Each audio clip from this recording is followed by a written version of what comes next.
بسم اللہ الرحمن الرحیم۔ شروع اللہ کے نام سے جو سب پر مہربان ہے، بہت مہربان ہے۔ والشمس وضحاها، قسم ہے سورج کی اور اس کی پھیلی ہوئی دھوپ کی، والقمر اذا تلاها، اور چاند کی جب وہ سورج کے پیچھے پیچھے آئے، والنہار اذا جلاها،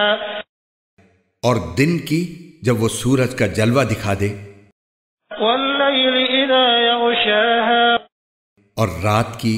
جب وہ اس پر چھا کر اسے چھپا لے، والسماء وما بناها، اور قسم ہے آسمان کی اور اس کی جس نے اسے بنایا، والارض وما طحاها، اور زمین کی اور اس کی جس نے اسے بچھایا، ونفس وما سواها، اور انسانی جان کی اور اس کی جس نے اسے سنوارا، فألهمها فجورها وتقواها، پھر اس کے دل میں وہ بات بھی ڈال دی جو اس کے لیے بدکاری کی ہے، اور وہ بھی جو اس کے لیے پرہیزگاری کی ہے۔ قد افلح من زکاها، فلاح اسے ملے گی جو اس نفس کو پاکیزہ بنائے، وقد خاب من دساها، اور نامراد وہ ہوگا جو اس کو گناہ میں دھسا دے۔ كذبت ثمود بطغواها، قوم سمود نے اپنی سرکشی سے پیغمبر کو جھٹلایا،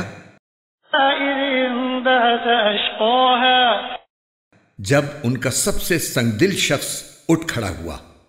فقال لهم رسول الله ناقة الله وسقياها، تو اللہ کے پیغمبر نے ان سے کہا کہ خبردار، اللہ کی اونٹنی کا اور اس کے پانی پینے کا پورا خیال رکھنا۔ فكذبوه فعقروها فدمدم عليهم ربهم بذنبهم فسواها، پھر بھی انہوں نے پیغمبر کو جھٹلایا اور اس اونٹنی کو مار ڈالا۔ نتیجہ یہ کہ ان کے پروردگار نے ان کے گناہ کی وجہ سے ان کی اینٹ سے اینٹ بجا کر سب کو برابر کر دیا۔ ولا يخاف عقباها، اور اللہ کو اس کے کسی برے انجام کا کوئی خوف نہیں ہے۔